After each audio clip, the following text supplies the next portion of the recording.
Bonjour à tous, c'est Omar de Frandroid. Hier se tenait la conférence Made by Google que vous avez pu suivre en direct sur notre site. Mais si vous n'avez pas eu l'occasion d'assister à l'événement, ne vous inquiétez pas, on est là pour vous en faire un résumé. Globalement, la conférence est révélée plutôt décevante pour la France puisque la majorité des produits qui ont été présentés ne sont pas disponibles ici. C'est le cas des Google Pixel et Pixel XL, deux nouveaux smartphones made by Google que l'on attendait vraiment au tournant. Présentés dès le début de la conférence, les deux nouveaux smartphones sont les successeurs de la gamme Nexus abandonnée par Google. Le challenge est donc de taille.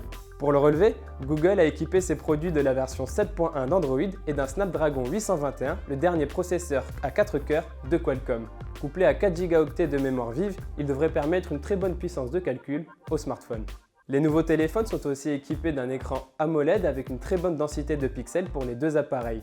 Le Google Pixel dispose d'un écran de 5 pouces en Full HD, tandis que le modèle XL a un écran de 5,5 pouces en QHD.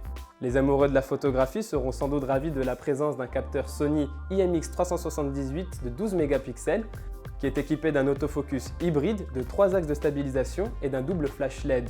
Il peut également filmer en 4K à 30 images par seconde.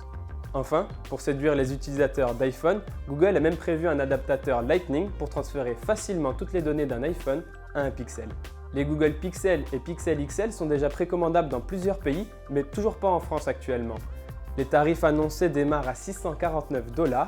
En Europe, les prix de vente sont donc élevés et varient entre 759 et 1009 €. Google a également dévoilé Daydream View, son tout premier casque de réalité virtuelle.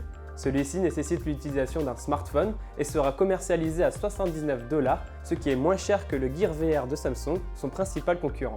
Les nouveaux Google Pixel et Pixel XL sont évidemment compatibles avec le Daydream View, mais d'autres appareils devraient également pouvoir en bénéficier. Les images diffusées lors de la conférence faisaient preuve d'une excellente qualité d'image et promettent donc une très bonne expérience VR et en 360 degrés, notamment sur Google Earth et YouTube. Le casque est également livré avec une télécommande qui permet de naviguer dans l'interface et de jouer aux jeux de réalité virtuelle.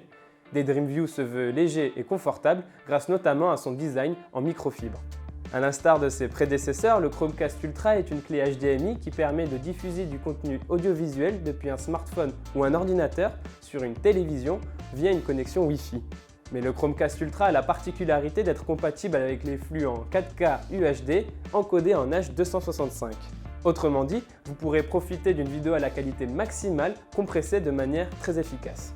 En plus, des améliorations ont été apportées sur la rapidité de connexion de l'appareil pour une meilleure expérience pour l'utilisateur. Côté design, peu de changements par rapport au Chromecast 2, même si on peut remarquer que le logo de Chrome a laissé la place à celui de Google, sobre et discret. Le produit sera commercialisé à un prix de 69 $ en novembre et devrait donc être disponible pour environ 79 € en Europe. Pour remplacer les Google OnHub, le géant du web a présenté ses nouveaux routeurs Wi-Fi baptisés Google Wi-Fi. Il est intéressant de noter que l'entreprise a insisté sur le fait qu'avec 3 de ces routeurs, une maison était entièrement couverte dans les moindres recoins. Et petit détail sympa, l'utilisateur peut répartir à sa guise le débit dans les différentes pièces grâce à une application mobile dédiée. Les Google Wi-Fi sont disponibles uniquement aux États-Unis. Un routeur coûte 129 $, tandis que le pack de 3 coûte 289 $. Déjà annoncé lors de la Google I/O, le boîtier domotique Google Home s'est un peu plus dévoilé lors de la conférence d'hier. L'assistant est notamment capable de faire la distinction entre le son des voix et les bruits parasites. Il bénéficie aussi de l'intelligence de Google Assistant pour comprendre les requêtes les plus complexes. Aucune information n'est disponible quant à sa disponibilité en France. Aux États-Unis, Google Home est d'ores et déjà précommandable pour 129 €. Que penser de la conférence Made by Google ? Eh bien, on ne peut pas s'empêcher d'être un peu mitigé parce qu'il y a eu de très bons produits présentés, comme les Google Pixel et Pixel XL, mais ceux-là sont très chers, même aux États-Unis.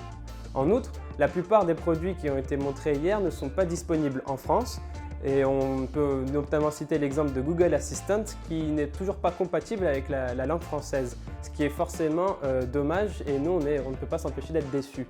En tout cas, si vous voulez plus d'informations, n'hésitez pas à lire tous nos articles dédiés à la conférence Made by Google sur notre site Frandroid. Et moi, je vous dis à bientôt dans une prochaine vidéo.